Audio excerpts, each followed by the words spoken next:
So in order to clean your leaf, you're just going to want water, your leaf of course, and then something to clean it with. I am just going to use my Scott Brite small little scrub brush to get off any debris and or dirt that may have been left on it from when it was harvested or in transport.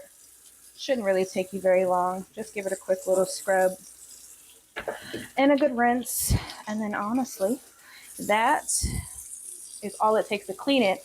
Now we're going to go over to the cutting board so I can show you guys how to cut it, as well as how to get the yellow substance or the aloin out of it, because it can be harmful to the skin in larger doses, and then it can also be harmful if you plan on ingesting it. So let's go ahead and go to the cutting board and I'll show you guys how to do that.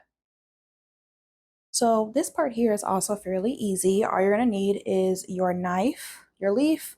I'm going to use a bowl of water and then also some paper towels. Now there are several ways that you can do this. This is just the way that I prefer. So from here, for your first cut, I'm just going to cut right along here, like right at the bottom of the green part. And I'm just going to stand it up for this and cut right down to start. And then we're going to set that aside. And this is our first cut. Now the aloin is going to slowly seep out, but I'm going to want it to do that in water. And then I'm going to come about, I like to start about right here and do a cut there as well. And this is what I have left that I am going to use now. To start, I'm going to grab my paper towel and I'm just going to take this part here and I'm just going to tap it there, and you can already see some of the yellow substance starting to seep out. Now what I've seen a lot of people do is take a bowl of water here and just set the aloe vera leaf right in it whole, to let it sit in there whole for maybe 8 hours to overnight, and then let it seep out that way.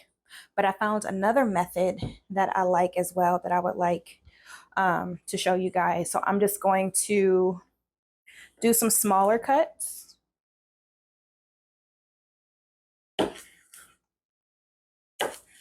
There.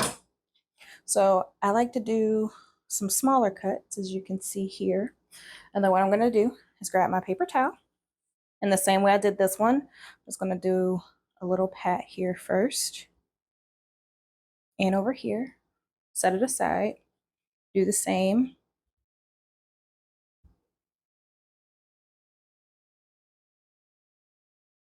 And then we're also going to do, and this one has quite a bit coming out of it actually. Show you guys in a second if you can't already see it. Oh yeah, that one has a lot too. So it looks like the higher up you go, the more that is in it. So here you have all of that aloe. Now this is also a heavy laxative. People do use this as a laxative, but as I said before, if you apply too much of it to the skin, or if you have too much of it when you're drinking, it can be pretty harmful. So now I'm just going in and I'm cutting down our sides so you can see both sides here. Once I do that, I'm just going to stick it right in the water. And same here. I love the way that looks. That's so pretty to me.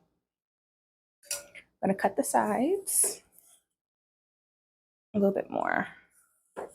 Because in my brain, if I do it this way and I soak them in smaller portions, you will get more of the yellow out. Now, I cannot say if that's actually the case, but for my particular preference, considering that this is going on my face, I would like to take extra precautions. So I am going to put them all in water, and then we're going to let them soak.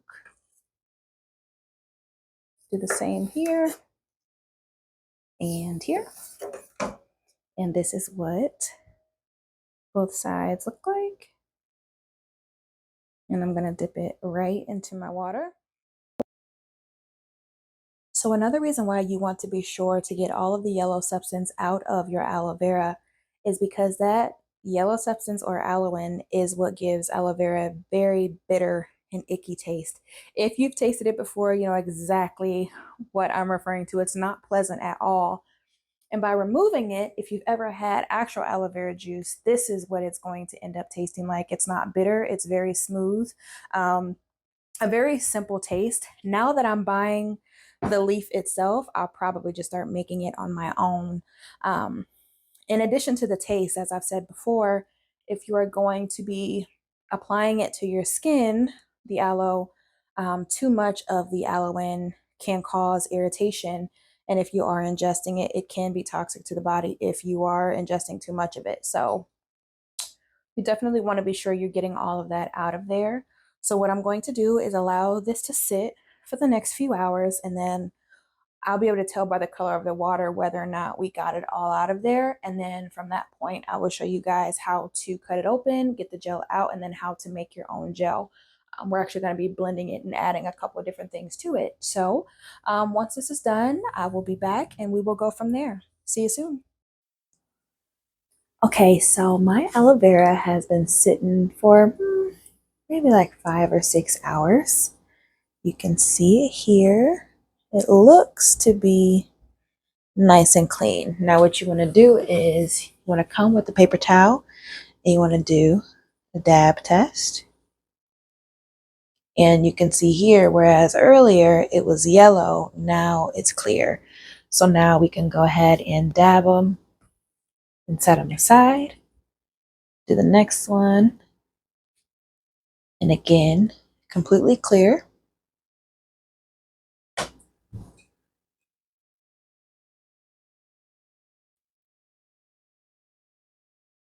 No yellow whatsoever.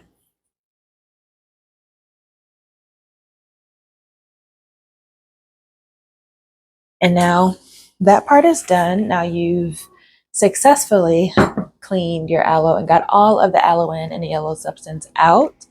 And now we can move on to getting them cut open and then getting the gel out and using it for whatever purpose you have to use it for.